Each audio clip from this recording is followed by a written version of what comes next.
They say luck runs out eventually, but Roger never played by the rules. By the time he pulled up to the cafe on 12th and Madison, the fake passport in his glove box was still warm from the printer. The beer was already late. Typical. Roger adjusted his cufflinks, not because he cared, but because details like that kept him one step ahead of the game. Then he saw her. She was leaning against a lamppost, pretending to read a newspaper. Her coat was too clean, her stance too casual, and when their eyes met, it wasn't coincidence. It was calculated. Roger's heart didn't skip. He wasn't the type, but his instincts, they screamed, "Run!" Instead, he walked inside.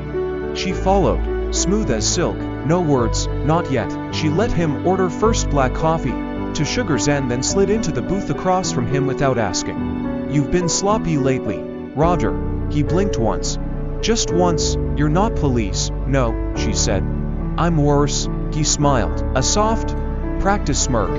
"Tell me, then, are you here to arrest me, or to make a deal?" She leaned forward, fingers toying with the edge of a sugar packet.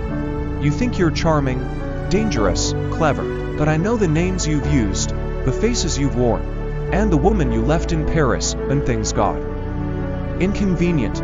Roger's smile faded. She didn't stop.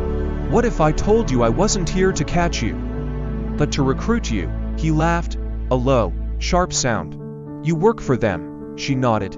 "The people who clean up the mess behind the headlines. The ones who pull strings and disappear ghosts like you before breakfast." Roger stirred his coffee.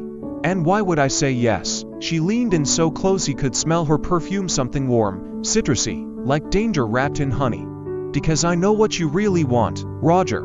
You don't just run. You want someone who runs with you. Someone who understands the chase, the lies, the thrill of a clean escape." Roger stared at her, really stared. It had been a long time since anyone saw past the aliases, past the game, and just like that, something shifted. He reached across the table, not for her hand but for the sugar packet she left untouched. He slid it toward himself, opened it. Inside, a hotel room key and a burner phone. On the screen, "Don't be late." He looked up. She was already at the door. "Wait," he said. She paused, one brow raised. "What's your name?" She smiled without turning around. "Celeste," and then she was gone. That night, Roger didn't sleep. He packed only what mattered: passport, burner, and a photo of his mother he hadn't looked at in years. And as the city lights flickered behind him, Roger realized this wasn't an escape.